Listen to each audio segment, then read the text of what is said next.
Hey everybody, welcome back to my channel. In today's video, we are going to be talking about procrastination and how we can sort of find our way around it. How we can manage our lives without procrastination actually interfering or overpowering our lives. If you are new to my channel, please consider subscribing, and if you like my content, make sure to give this video a thumbs up. To be honest, I have struggled with procrastination pretty much my entire life. I wouldn't particularly say that it has stemmed out of laziness, rather there are obviously other factors to it. And over the years, I have come to realize the core cause of those bouts of procrastination where my body just can't seem to work. But because I have always struggled with it, I have obviously learned ways to sort of live my life as normally as possible without procrastination just overtaking my life and just not letting me do any kind of work. I have found ways to cope up with it. And sometimes it works and sometimes it doesn't. But all we have to remind ourselves is that we all are humans. We all struggle with something, so we all are in this together. I actually read a quote on Twitter a couple of days ago, and I just remember it now, and I think that it fits this situation perfectly. And it was that we all are not in the same boat. We all are in the same storm. Some people have rafts, some people have boats, but our aim is to get out of this storm. Now, the things that I'm going to be mentioning in this video are in no particular order, like there are no steps to it. Rather, you just have to find what works for you. The first thing that I'm going to talk about is you need to identify your problem. Because a lot of the times, procrastination doesn't stem from laziness.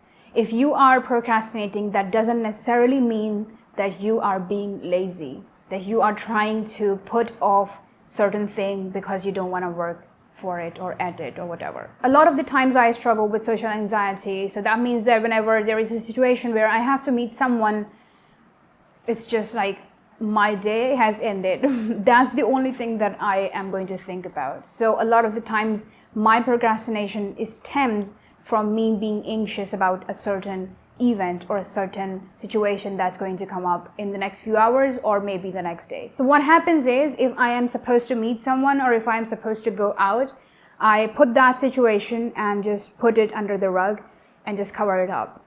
I just completely start ignoring it, but my body knows what's going to happen and my mind knows what's going to happen, so it just completely stops me from doing the other things. And even though I'm trying to ignore it, my body is saying, nope, you need to realize your problem. You need to attend to this thing before moving on and working on other things. And that just means that I slack. I stop working on other things and I just sort of do nothing. We just think, okay, we are being lazy, but the core problem is different. So if you can sort out your core problem, you can sort out your procrastination. And the second most important thing that you have to identify is the fact that everybody struggles with procrastination. It's not just you or it's not just me. The second thing that I want to talk about is to-do list or a plan of action. So it's really important to create a to-do list if you struggle with procrastination, because a lot of the times what happens is when we look at an upcoming day, we are looking at it from a bird's eye perspective and we just get bombarded with this intense amount of work that we have to do the next day. Our mind goes into overdrive and we just start thinking about this massive work that we have to do the next day. So to simplify things, just make a to-do list, and that really helps in breaking down the things that you are going to do the next day. That actually helps in simplifying things. You are putting things into boxes, and just believe me, every single day when you tick off things from your to-do list, it feels incredible. To-do lists or plan of actions actually make your bigger tasks look smaller, and it helps in the long run because you are like, okay, if I'm sitting right now, let me just do this thing because it's a 5-minute task, let me do it. It really helps, even if it's just making your bed. I highly recommend putting small things in your to-do list as well, apart from bigger things, because smaller things are much more easier to achieve. And once you have achieved those things, once you have crossed those things, you are like, okay, there are 2 more things left in my to-do list. Maybe they are 2 hours long, but it just gives you a boost of motivation and you are more willing to do the work rather than slack and not do them. Number 3 is identify your productivity cycle. Now, a lot of people struggle with it, and we have made it, as a society, we have made it into this thing that successful people or the top people of the world wake up super early in the morning. That means that every person who needs to or who wants to succeed, they should wake up early in the morning, super early, 5 a.m. But that isn't the reality, you know. Productivity cycles, how much productive we are at a particular time in the day, differ from person to person. You might be productive in the morning and someone else might be productive at night.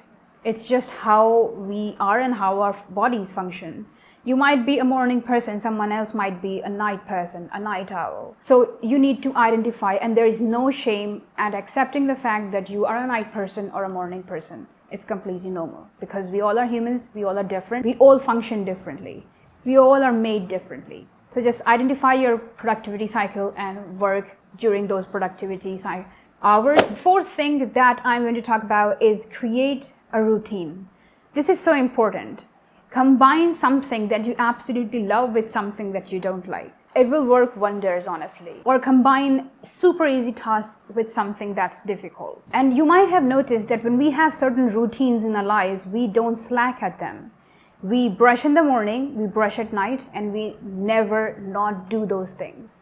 If you have a skincare routine, you know that you are going to follow that skincare routine in the morning and you are going to follow your skincare routine at night.